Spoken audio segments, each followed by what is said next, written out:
কিছুদিন আগতে বীৰলাচী সেনাৰ পৰা মই পদত্যাগ কৰিছোঁ। পদত্যাগ এইভাবেই কৰিছোঁ যে আপোনালোক সকলোৱে জানে যে বীৰলাচী সেনাই অসমত যিটো জাতীয়তাবাদৰ ধাৰা এটা প্ৰৱৰ্তন কৰিছিল, সুস্থ জাতীয়তাবাদৰ যিটো প্ৰৱৰ্তন কৰিছিল, এই জাতীয়তাবাদৰ নামত তেওঁলোকে চৰম ভণ্ডামীৰ আশ্ৰয় লৈ খিলঞ্জীয়া জাতি জনগোষ্ঠীৰ কথা কৈ তেওঁলোকে সমগ্ৰ অসমীয়া জাতিটোক প্ৰতাৰণাৰ ৰাজনীতি কৰি আহিছে। আৰু তেওঁলোকে যি ধৰণৰ প্ৰতাৰণা ৰাজনীতি কৰিছিল সেই বিৰুদ্ধে মই আৰু আমাৰ যিখিনি সৈনিক সতীৰ্থ আছিল সকলোৱে তেওঁলোকৰ প্ৰতি বিতুষ্ট হৈ পদত্যাগ কৰিছে। আজি আমাৰ ওচৰত যিখিনি সদস্য বহি আছে তেওঁলোকেও প্ৰাক্তন বীৰলাচী থানাৰ সদস্য আছিল, বিষয়ববীয়া আছিল। নামনি অসমৰ যিখিনি বিষয়ববীয়া আছিল, জিলা সমিতিয়ে হওক বা আঞ্চলিক সমিতিয়ে হওক, আটাইবিলাকে মোক কৈছিলে যে তপন দা আপুনি এখন অচিৰে প্ৰেছ মিট দিয়ক। তেওঁলোকৰ যিখিনি ভণ্ডামী, তেওঁলোকৰ যিখিনি মুখা, তেওঁলোকে যি ধন দাবী কৰি যেতিয়া জেলত আছিল, এই সকলো কথা আপোনালোকে মুকলি কৰি দিয়ক। সেইকাৰণে আজি আমি জনসাধাৰণ ৰাইজৰ আশীৰ্বাদত আৰু আমাৰ সৈনিক তীৰ্থৰ হেঁচাত মই এই বীৰলাচী থানাৰ প্ৰাক্তন প্ৰচাৰ সচিব হিচাপে এই প্ৰেছ মিটখন আহ্বান কৰিছোঁ। প্ৰথমতে মই প্ৰলয়ংকাৰী বানপানী ইতিমধ্যে হৈ আছে আমাৰ উজনি অসমত, নামনি অসমত। যিখিনি প্ৰলয়ংকাৰী বানপানীত যিখিনি মানুহ আমাৰ মৃত্যু হৈছে সেই আটাইখিনিকে মই মৃতকৰ সদ্গতি কামনা কৰিছোঁ আৰু চৰকাৰকো আহ্বান জনাইছোঁ যে তেওঁলোকে উপযুক্ত ক্ষতিপূৰণ বা কিবাকিবি কৰক। এতিয়া আমি মূল কথালৈ আহোঁ। আজিৰ যিখন প্ৰেছ মিট আমি আহ্বান কৰিছোঁ আচলতে এয়া কাৰো প্ৰতি আক্ৰোশমূলকভাৱে দিয়া হোৱা নাই। এইটো আমি আৰম্ভণিতে স্পষ্ট কৰি দিছোঁ। কোনোবাই হয়তো ভাবিব পাৰে যে আমি বীৰলাচী থানাত থাকি একো একোটা টকা পইচা কৰিব নোৱাৰিলোঁ, তেওঁলোকে সমাজত বদনাম কৰাৰ বাবে প্ৰেছ মিট দিছে। এয়া একেবাৰে সঁচা নহয়। আমি আৰম্ভণিতে এই কথাটো স্পষ্ট কৰি দিছোঁ। আমি স্পষ্টভাৱে কওঁ যে টকা পইচা ঘটাৰ বাবে আমি সংগঠন কেতিয়াও কৰা নাই আৰু নকৰোঁ। আমি টকা পইচাৰ বাবে কোনো জাতীয়তাবাদ কৰা নাই। জাতীয়তাবাদ আমাৰ প্ৰাণত আছে, জাতীয়তাবাদ আমাৰ তেজত আছে। অসমৰ আমাৰ এটা নিজস্ব আদৰ্শ আছে। আমি জাতীয়তাবাদ ভাল পাওঁ। জাতীয়তাবাদ মানে এটা শ্লোগান নহয়। জাতীয়তাবাদ মানে গাড়ী মটৰ কিনা, ঘৰ সম্পত্তি কৰা, মাটি কিনা, বিলাসবহুল জীৱন কটোৱা ইত্যাদি কেতিয়াও নহয়। জাতীয়তাবাদ আমাৰ তেজৰ সৈতে সম্পৃক্ত হৈ আছে। ব্যক্তিগতভাৱে মই দুই ধৰণৰ জাতীয়তাবাদ কৰি আছোঁ। সংগঠনৰ মজিয়াৰ পৰা জাতীয়তাবাদ কৰি আছোঁ আজি সুদীৰ্ঘ প্ৰায় বহু বছৰ ধৰি। আৰু এটা জাতীয়তাবাদ মই কৰি আছোঁ কাগজ কলমৰ জৰিয়তে। আপোনালোক সকলোৱে জানে যে মই ইতিমধ্যে এগৰাকী লেখক হিচাপে মই দৈনিক অসমবাণী, প্ৰতিদিন, তিনিদিনীয়া অগ্ৰদূত, আমাৰ অসম, বৰ্তমান মৃত, দৈনিক বাতৰি কাকত আদিত বিভিন্ন লেখা মেলাৰ লগতে বহু জাতীয়তাবাদী লেখা প্ৰকাশ হৈছে। গতিকে মই কলমেৰে বহু জাতীয়তাবাদ কৰিছোঁ। গতিকে জাতীয়তাবাদ আমাক কোনেও শিকাব নালাগে। আমি কাৰো ওচৰত আমি বহতীয়াও নহওঁ। কিন্তু এতিয়াৰ যিবিলাক সংগঠন যেনে বীৰলাচী থানা, মই বিশেষভাৱে বীৰলাচী থানাৰ কথাটো কৈছোঁ যে কোনো জাতীয়তাবাদী দৰ্শনেৰে তেওঁলোক পৰিচালিত নহয়। তেওঁলোকৰ কোনো আদৰ্শ নাই। বীৰলাচী থানাত কোনো গণতন্ত্ৰ নাই। তেওঁলোকৰ কোনো আভ্যন্তৰীণ গণতন্ত্ৰ বুলি কোনো কথা নাই। এজন ব্যক্তিয়ে হ'ল তেওঁলোকৰ সৰ্বেসৰ্বা। তেওঁ হৈছে বীৰলাচী থানাৰ বৰ্তমানৰ স্বয়ম্ভূ মুখ্য সচিব ৰন্টু পানী ফুকন। মই ব্যক্তিগতভাৱে ৰন্টু পানী ফুকক সন্মান কৰিছিলোঁ। তেওঁৰ আদৰ্শৰ প্ৰতি মোৰ বিশ্বাস স্থাপন হোৱাৰ পিছত মই বীৰলাচী থানাত গৈছিলোঁ। কিন্তু মই দেখা পালোঁ যে ৰন্টু পানী ফুকনে এখন মুখা লৈ ঘূৰি ফুৰে, যিখন মুখাৰ আঁৰত কোনো জাতীয়তাবাদ নাই। তেওঁৰ জাতীয়তাবাদ চৰম ভণ্ডামীৰে পৰিপূৰ্ণ। আচলতে তেওঁ এজন মষ্ট ক্ৰাইম পাৰ্চন বুলি মই অভিহিত কৰোঁ। আপোনালোক সকলোৱে জানে যে তেওঁ বিগত বৰ্ষত ভুৱা ধন দাবীৰ গোচৰত বিভিন্ন মানুহক তেওঁ প্ৰলোভন দিছিল, দি কেনে তেওঁ জেললৈ যাবলগীয়া হৈছিল। তেওঁৰ সৈতে গৈছিল কামৰূপ জিলাৰ যিজন মুখ্য সচিব স্বয়ম্ভূ বিকাশ অসম, তেখেতেও একেলগে জেললৈ গৈছিল। আন কেইবাজনো সতীৰ্থ জেললৈ যোৱা ইতিমধ্যে আপোনালোকে গম পাইছে। সকলোৱে জানে যে যোৰহাটৰ এখন আওহতীয়া গাঁৱৰ সন্তান ৰন্টু পানী ফুকনে এখন মাত্ৰ সম্পত্তি হিচাপত তেওঁৰ এখন সাধাৰণ বাইচাইকেল আছিল। কিন্তু সেই বাইচাইকেলখনৰ বিপৰীতে আজি তেওঁ, আমি জনামতে সকলোৱে জানে যে আজি তেওঁ প্ৰায় 5 কোটি টকাৰো অধিক সম্পত্তিৰ গৰাকী হ'ল। কেনেকৈ? আমাৰ প্ৰথম প্ৰশ্ন যে এখন সাধাৰণ বাইচাইকেলৰ গৰাকীৰ ব্যক্তিজনে কি যাদুৰ বলত, কি আলাউদ্দিনৰ শক্তিৰ বলত তেওঁ আজি 5 কোটি টকাৰ সম্পত্তিৰ মালিক হ'ল, এয়া আমি জনাটো দৰকাৰ। আমি পোৱা তথ্য মতে তেওঁৰ কেলেংকাৰীবোৰ এনেধৰণৰ। যোৰহাটৰ মেলেংহাটত যিটো তেওঁলোকে লাচিতৰ প্ৰতিমূৰ্তি নিৰ্মাণ কৰিছে, সেই প্ৰতিমূৰ্তি নিৰ্মাণৰ বাবদ ইতিমধ্যে সকলোৱে জানে, কাগজে কলমেও প্ৰকাশ হৈছে যে চৰকাৰে 20ৰ পৰা 30 লাখ টকা, অসম চৰকাৰে 20ৰ পৰা 30 লাখ টকা অনুদান দিছিল।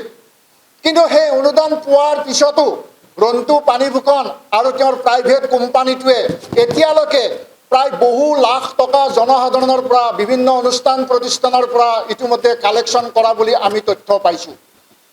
এতিয়া আমাৰ কথাটো হ'ল যে এনেবোৰ টকা তেওঁ কিহৰ ভিত্তিত বিভিন্ন অনুষ্ঠান প্ৰতিষ্ঠান তথা ব্যৱসায়িক গোষ্ঠীৰ পৰা আহৰণ কৰিছে? কিবা তেওঁতো ব্যক্তিগতভাৱে আজিৰ তাৰিখত কিবা ইনকাম চ'ৰ্চ আছে নেকি যে তেওঁ 5 কোটি টকাৰ সম্পত্তিৰ মালিক হ'ল? তেওঁৰ কি ব্যৱসায়, এনেকুৱা কি ব্যৱসায় আছে যে তেওঁ কম দিনৰ ভিতৰতে 5 কোটি টকাৰ মালিক হ'ল? আমি যিকেইজন সদস্য আছোঁ, আমাৰ ধন বুলিবলৈ একোৱেই নাই। আজি মোৰ ব্যক্তিগতভাৱে মই কওঁ, মোৰ সাধাৰণ এতিয়ালৈকে মাত্ৰ 2000 টকা এটা, আপোনালোকে গমেই পাব, মহাৰাষ্ট্ৰ বেংকত মাত্ৰ 2000 টকাৰ মই মালিক হ'ল। আজি জীৱনৰ মই 50 বছৰ অতিক্ৰম কৰিলোঁ, কিন্তু কোনোদিনে মই সততাৰ বাহিৰে কোনো বেয়া আইনী কাৰ্যকলাপত মই যোৱা নাই আৰু নাযাওঁ। তেনেকুৱা জাতীয়তাবাদ আমাক নালাগে। আৰু দ্বিতীয় কথাটো হ'ল, ৰন্টু পানীফুকনে গুৱাহাটীৰ নাৰিকল বস্তিত যিটো ঘৰ ভাড়া কৰি আছে, সেইটো ঘৰ ভাড়াৰ মূল্য হ'ল বৰ্তমানৰ হিচাপত প্ৰায় 17,000 টকা। লাইটৰ বিল সুকীয়া। তেওঁ ক'ৰ পৰা এনেকুৱা টকা পালে 17,000 টকা ঘৰ ভাড়া দিবলৈ? আৰু একেই পৰিমাণৰ টকা যোৰহাটৰ যিটো ঘৰ ভাড়া দিছে, একেই পৰিমাণৰ টকা যোৰহাটৰ ঘৰ ভাড়াটো দিব লগা হয়। ক'ৰ পৰা পালে এইবিলাক টকা? দ্বিতীয় কথাটো হৈছে কি, যোৰহাট টাউনত আমি জনামতে তেখেতে মেদিপট্টাৰ মাটিও কিনিছে এই জাতীয়তাবাদ কৰি কৰি। ক'ত পালে এইবিলাক টকা? অসমৰ এজন প্ৰভাৱশালী সাংসদ, তেখেত কংগ্ৰেছী সাংসদ, মই নামটো নকওঁ, প্ৰভাৱশালী সাংসদ, তেখেত এজন মুছলমান ব্যক্তি। তেখেতৰ পৰা তেখেতে মনে মনে গোপনে কা আন্দোলনৰ সময়ত 5,000 টকা দাবী কৰি লৈ আহিছিল। আমাৰ লাজ লাগে যে যিটো সময়ত সমগ্ৰ অসমৰ জনসাধাৰণে কা আন্দোলনৰ সময়ত বহিৰাগত আৰু অবৈধ বিদেশীৰ বিৰুদ্ধে আন্দোলন কৰিছিল, ৰাজপথলৈ ওলাই আহিছিল, তেনে এটা সময়ত বীৰ লাচিত সেনাৰ দৰে এটা জাতীয়তাবাদী সংগঠনে এজন সাংসদৰ পৰা 5,000 টকা কিহৰ বিনিময়ত তেওঁ আনিব লগা হৈছিল? এয়া চৰম লজ্জাৰ কথা। আমি ধিক্কাৰ দিছোঁ।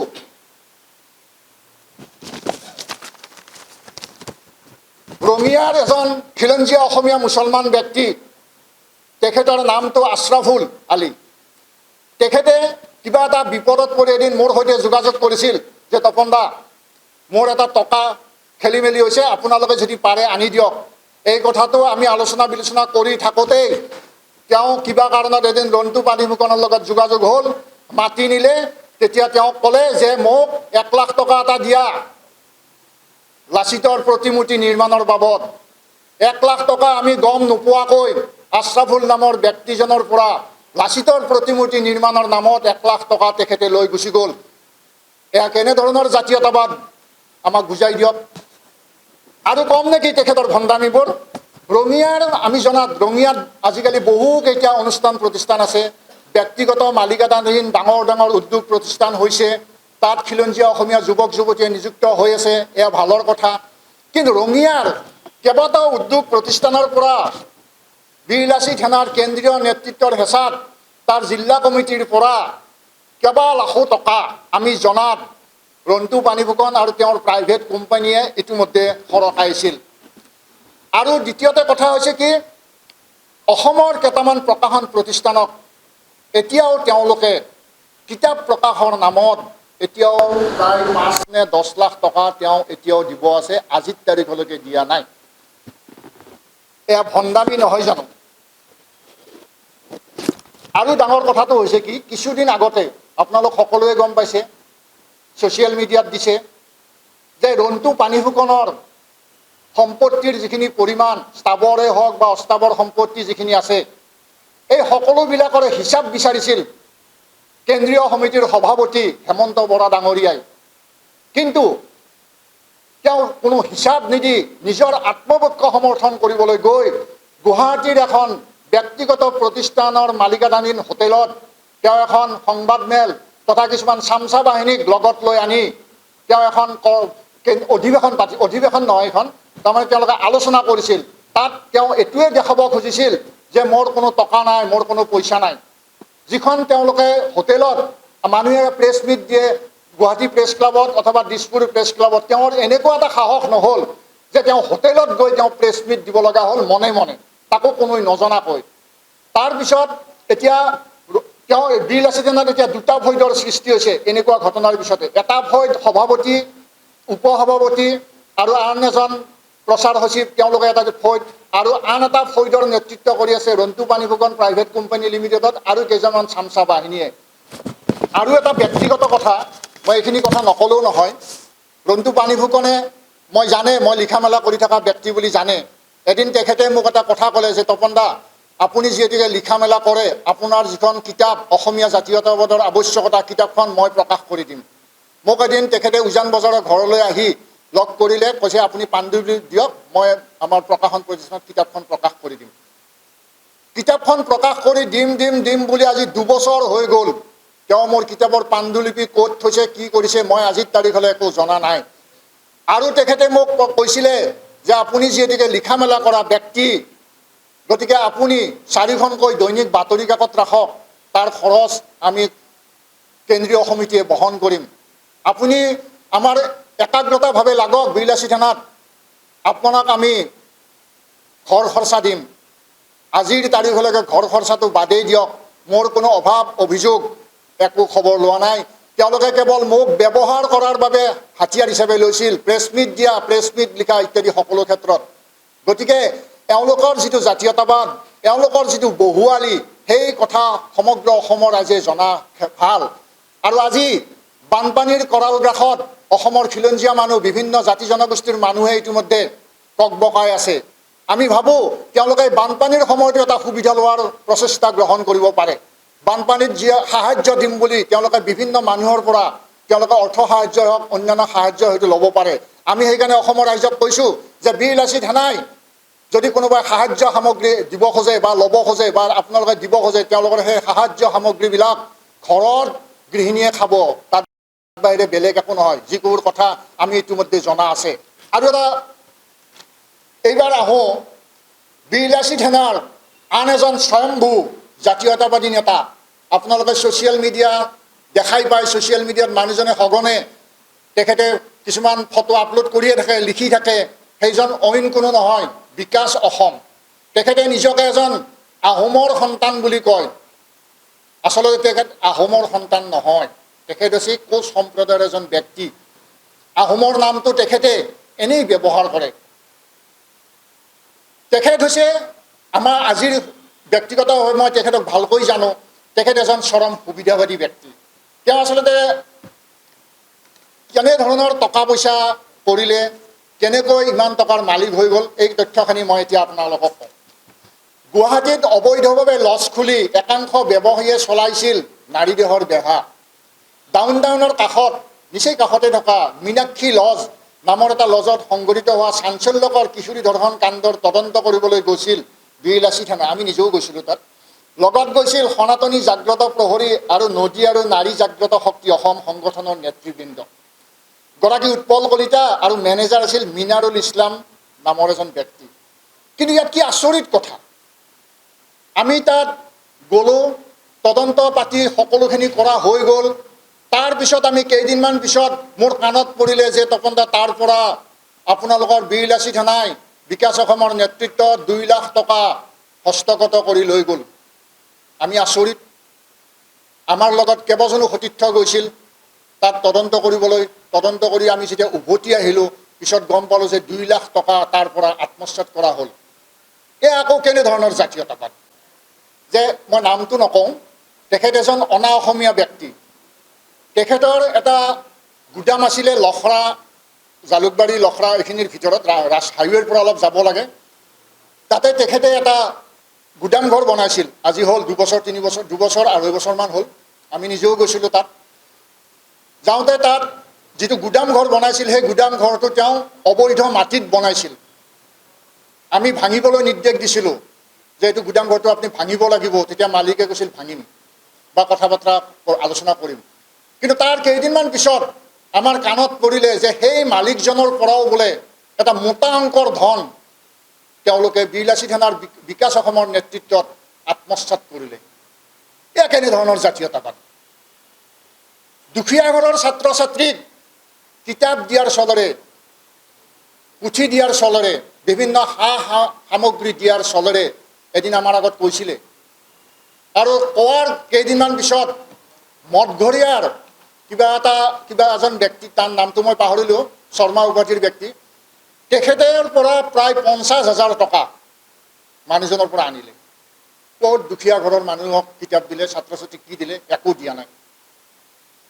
আৰু এটা আপোনালোকে গম পায়, কিছুদিন আগতে 108 নামৰ যিটো প্ৰতিষ্ঠান আছে, সেই প্ৰতিষ্ঠানৰ বিৰুদ্ধে এটা আন্দোলন হৈছিল। সেই আন্দোলনত তাৰ যিজন মুৰব্বী আছিল, তেখেত অনা অসমীয়া ব্যক্তি আছিল, দুজন অনা অসমীয়া ব্যক্তি আছিল। এই অনা অসমীয়া দুজন ব্যক্তিয়ে সম্পূৰ্ণ স্বেচ্ছাচাৰীভাৱে, সম্পূৰ্ণ অমানৱীয়তাভাৱে তাৰ যিখিনি কৰ্মচাৰী আছিল, কৰ্মচাৰীখিনিৰ ওপৰত উৎপাত চলাইছিল, তেওঁলোকক দৰমহা দিয়া নাছিল। তাৰ বিৰুদ্ধে 108ৰ যি কাৰ্যালয় আছে তাতে আমি প্ৰতিবাদ কৰা হৈছিল। সেই প্ৰতিবাদত আমি নিজেও অংশগ্ৰহণ কৰিছিলোঁ। দিছপুৰ প্ৰেছ ক্লাবত প্ৰেছ মিট দিয়া হৈছিল, আমি নিজেও তাত উপস্থিত আছিলোঁ।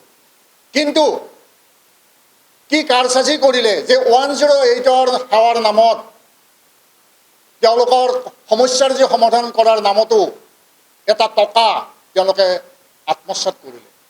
আৰু দুখৰ কথা যে যিবোৰ মানুহে দৰমহা পোৱা নাছিল, যিবোৰ মানুহে খাবলৈ ভাত পোৱা নাছিল, তাৰ কাৰণে আমি আন্দোলন কৰিছিলোঁ। সেই আন্দোলন কৰাৰ পিছতে বিকাশ অসমৰ নিজৰ পেহীয়েকৰ পুতেকজনক 108ত শিৱসাগৰত চাকৰিত নিযুক্ত কৰি দিলে। তাৰপিছতে 108 সেৱা আন্দোলন তল পৰি গ'ল। এইবিলাক কেনেধৰণৰ জাতীয়তাবাদ? জাতীয়তাবাদ নে নিজৰ ব্যক্তিৰ সুবিধাবাদ? আৰু ডাঙৰ কেলেংকাৰী এটা, এইটো সৰ্ববৃহৎ কেলেংকাৰী। তিনপাতৰ বিৰুদ্ধে তেওঁলোকে এটা প্ৰতিবাদ কৰিছিল, প্ৰেছ মিট, ঘনে ঘনে প্ৰেছ মিট দিছিল বিকাশ অসমে।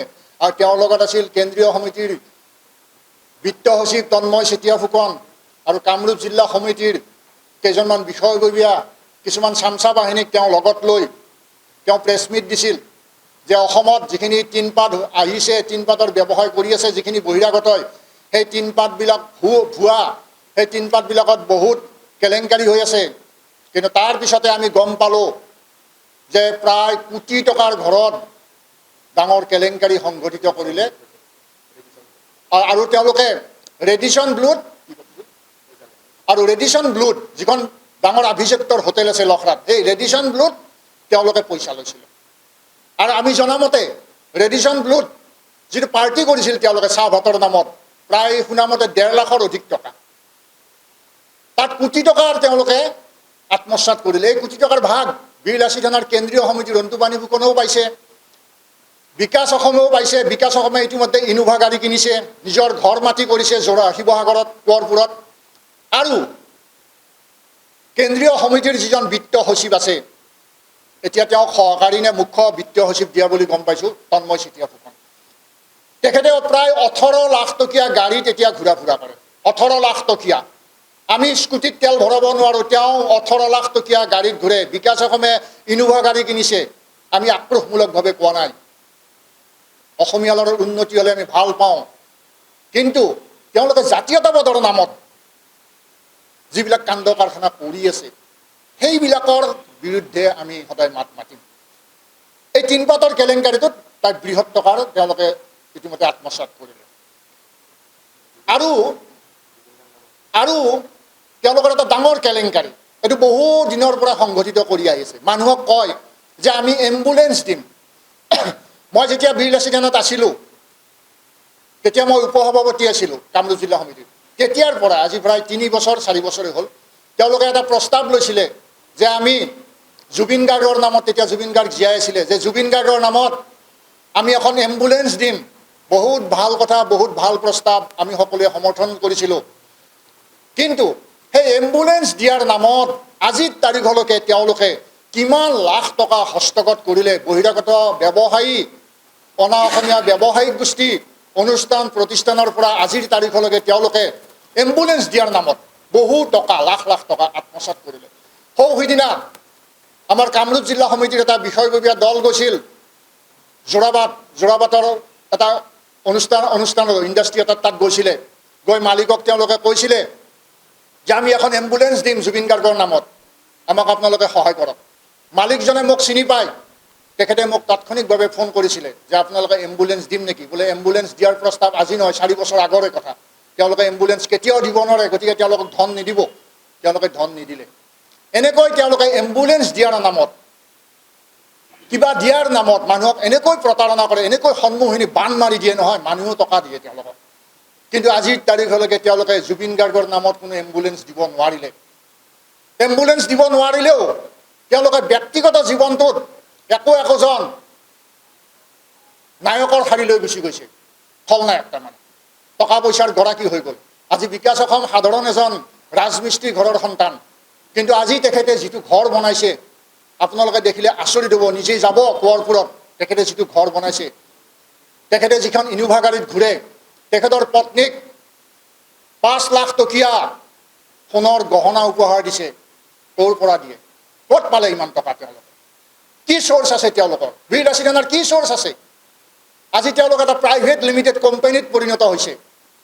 আজি ৰন্তু পানী ফুকনৰ বেদে মুখেই আইন হৈ গৈছে, মুখেই তেওঁলোকৰ বেদ। তেওঁলোকে যি কয় সেয়ে হয় আইন। তেওঁলোকে কোনো কেন্দ্ৰীয় সমিতি বুলি একো নাই, বীৰ লাচিত সেনাৰ কেন্দ্ৰীয় সমিতি বুলি একো নাই। ৰন্তু পানী ফুকনে মেইন চৰ্দাৰ হয়, তেখেতে যি কয় সেয়ে আইন। যাৰ ফলত আজি খিলঞ্জীয়া জনগণন, খিলঞ্জীয়া মানুহ আজি বিভিন্ন বহিৰাগতই হওক বা অনাঅসমীয়াই হওক বা বিভিন্ন ক্ষেত্ৰতে হওক, আজি আপোনালোকে দেখা পাইছে যে আমাৰ অৱস্থা কেনেকুৱা অৱস্থালৈ গতি গৈছে। গতিকে আমাৰ যদি জাতীয়বাদী সংগঠনবিলাকেই যদি কেৱল 2 নম্বৰী ধান্দাত জীৱন যাত্ৰা কৰিব খোজে, জাতীয়তাবাদ মানে যদি তেওঁলোকে ধন দাবীয়ে কৰিব খোজে, তেনেহ'লে জাতীয়তাবাদ কেনে এটা অৱস্থালৈ গতি কৰিব তাক আপোনালোক সকলোৱে জানে। আৰু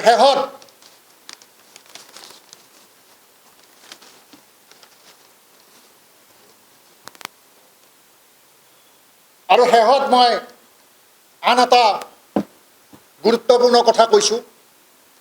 এইটো হৈছে বীৰ লাচিত সেনাই এটা কাম কৰে। কেনেকুৱা কাম? যে তেওঁলোকে গুৱাহাটীত যিজন মুখ্য সচিব আছে বিকাশ অসম, তেওঁলোকে এটা বাহিনী তৈয়াৰ কৰি লৈছে, যিটো বাহিনীত শিক্ষিত যুৱকৰ প্ৰৱেশ নিষেধ, জ্ঞানী লোকৰ প্ৰৱেশ নিষেধ। তেওঁ এটা উজনি নামনিৰ এটা প্ৰভেদ সৃষ্টি কৰিছে, যিটো বিষয়ববীয়াবিলাকত উজনিৰ যিখিনি বিষয়ববীয়া, যিখিনি যুৱক আছে গুৱাহাটীত ঘৰ ভৰা কৰি আছে বা স্থায়ীভাৱে আছে, বেছিভাগ ঘৰ ভৰা কৰি থকাই যুৱক, তেওঁলোকক লগত লৈ এটা অনুগত বাহিনী বিকাশ অসমে সৃষ্টি কৰিছে।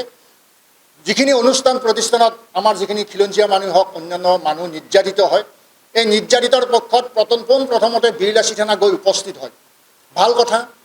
কিন্তু তাত গৈ যিটো ৰাজনীতি হৈ যায় সেই কথাটো বেলেগে গম নাপায়। কেনেকুৱা ৰাজনীতি কৰে? যে তেওঁলোকে তাত যাব, যায় কি হৈছে একদম খুব এটা হাল্লা হুল্লা লগাই দিব, বহিৰাগতক পূৰা মাৰপিট লগাই দিব। মাৰপিট লগাই দিয়াৰ পিছত মূল যিজন মালিক আছে, মালিকজনৰ ফোন নম্বৰটো তেওঁলোকে গ্ৰহণ কৰে। এই ফোন নম্বৰটো গ্ৰহণ কৰাৰ পিছতেই তেওঁলোকৰ খেলা শেষ। সেই মানুহজনক হয় ভাল এখন দামী হোটেলত মাতি আনিব, মাতি আনি তেওঁলোকে কথা বতৰা পাতিব, পাতি তেওঁক এটা মোটা অংকৰ ধন ভাবুকি দিয়া হয়, যিটো ভাবুকিত বীৰ লাচিত সেনাক দিবলৈ তেওঁলোকে বাধ্য হয়। আৰু সেই যিখিনি মোটা অংকৰ টকা কোনো ধৰণৰ সাংগঠনিক কাম কাজত তেওঁলোকে ব্যয় নকৰে। আজিলৈকে তেওঁলোকৰ কামৰূপ জিলা সমিতিৰ এটা অফিচ নাই। কালি তেওঁলোকে যিটো প্ৰতিবাদ কৰিছিল চিৰিয়াখানাৰ কাষত, তাত কোনো এটা অফিচ নাই। লাচিতৰ যিখন বেনাৰ আপোনালোকে যাব দেখা পাব যে তাত লাচিতৰ যিখন বেনাৰ হেলনীয়া হৈ আছে, তাত কোনো অফিচ নাই। কিন্তু তেওঁলোকে সেইটো অফিচকে দেখাই দেখাই দেখাই মানুহক প্ৰতাৰণা কৰি আছে। গতিকে এনেকৈ তেওঁলোকে বহিৰাগত শ্ৰেণীক দমন কৰি আছে, যে টকাটো ল'লে, টকাটো লগাৰ পিছত তেওঁলোকৰ জাতীয়তাবাদ শেষ হৈ গ'ল। গতিকে এনেকৈ তেওঁলোকে যদি জাতীয়তাবাদ কৰিব খোজে, আঞ্চলিকতাবাদ কৰিব খোজে, খিলঞ্জীয়া জনগণৰ যদি মুক্তি বিচাৰিব যায়, তেনেহ'লে এই সংগ্ৰামখন আধাতে থমকি ৰ'ব। সেইবাবে আমি বীৰ লাচিত সেনাৰ যিখিনি সৈনিক আছিলোঁ, প্ৰাক্তন সৈনিক আছিলোঁ, আজি আমি এটা কথা স্পষ্টভাৱে কৈছোঁ, ইয়াত আমাৰ কোনো স্বাৰ্থ নাই, আমি কোনো স্বাৰ্থৰ জৰিয়তে জীয়াই থাকিব বিচৰা নাই। আমাৰ পোনপটীয়া কথা যে যদি জাতীয়তাবাদ কৰিব খোজা, খিলঞ্জীয়া জনগণৰ যদি মুক্তি বিচৰা, তেনেহ'লে কঁকালত টঙালি বান্ধিব লাগিব। ঘৰৰ যদি খাবৰ ভাত নাই জাতীয়তাবাদ কৰি লাভ নাই। নিজে ব্যৱসায় কৰা, বাণিজ্য কৰা, কৰি জাতিটোক ৰক্ষা কৰা, জাতিটোক কেনেকৈ ৰক্ষা কৰিব লাগিব তাৰ প্ৰণালীবদ্ধ চিন্তা কৰিব লাগিব। কেনেকৈ বহিৰাগতৰ আগ্ৰাসন হৈ আছে তাক আমি বাধা দিয়াৰ বাবে আমাৰ খিলঞ্জীয়া যুৱক যুৱতীক স্বনিয়োজনৰ সুবিধা দিব লাগিব। আৰু স্বনিয়োজনৰ সুবিধা দি জাতিটোক আহি থকা আগ্ৰাসন প্ৰত্যাহ্বান আমি যদি মোকাবিলা কৰিব নোৱাৰোঁ তেনেহ'লে দল সংগঠনৰ ওপৰত ভৰসা কৰি কোনো লাভ নাই। সমূহ সাংবাদিক বন্ধুকে মই এইখিনি কথা কৈ মই মোৰ যিখিনি ক'বলগীয়া আছিল, মনৰ মাজত বহুত ক্ষোভ আছিল। বহুতেই মোক কৈ আছিলে আঞ্চলিকবিলাক, নামনি অসমৰ যিখিনি আঞ্চলিক সমিতি আছিল, জিলা সমিতি আছিল, আটাইবিলাকে মোৰ ওপৰত গভীৰ আস্থা আছিল। কাৰণ জানে মই কেতিয়াও ২ নম্বৰী ধান্দাৰ মানুহ নহয়। সকলোৱে জানে মই বিভিন্ন অনুষ্ঠান প্ৰতিষ্ঠানৰ লগত জড়িত, চিৰিয়াখানা সুৰক্ষা মঞ্চৰ লগত জড়িত, পূৰ্বাঞ্চলীয় লোক পৰিষদৰ লগতো মই জড়িত আছিলোঁ, দীঘলী পুখুৰীৰ গছ কটা আন্দোলনতো আমি জড়িত আছিলোঁ। গতিকে মোৰ ব্যক্তিগত জীৱনটোত কোনো মোৰ স্বাৰ্থ নাই আৰু মই স্বাৰ্থৰ জৰিয়তে জীয়াই থকাৰ পক্ষপাতী মই নহয়। আৰু সেইবাবেই বীৰ লাচিত সেনাই মোক যথেষ্ট তেওঁলোকে সমীহ কৰিছিল আৰু লগতে মোক ব্যৱহাৰ কৰিছিল, যাৰ কাৰণে মই হয়তো কিছু ক্ষতিগ্ৰস্ত হ'বলগীয়া হৈছিল। আৰু এতিয়া বীৰ লাচিত সেনাৰ পৰা যিহেতুকে মই অৱসৰ লৈছোঁ, তেওঁলোকৰ পৰা মই পৰিত্যাগ কৰিছোঁ, সংগঠন এৰি দিছোঁ, এতিয়া মই যথেষ্ট সুখী আৰু মই মুক্ত। আৰু এইখিনিকে কৈ মোৰ ক'বলগীয়াখিনি সামৰণি মাৰিছোঁ। জয় আই অসম। যিকোনো খবৰৰ বাবে যোগাযোগ কৰক আমাৰ এই নম্বৰত 9181 307 2221।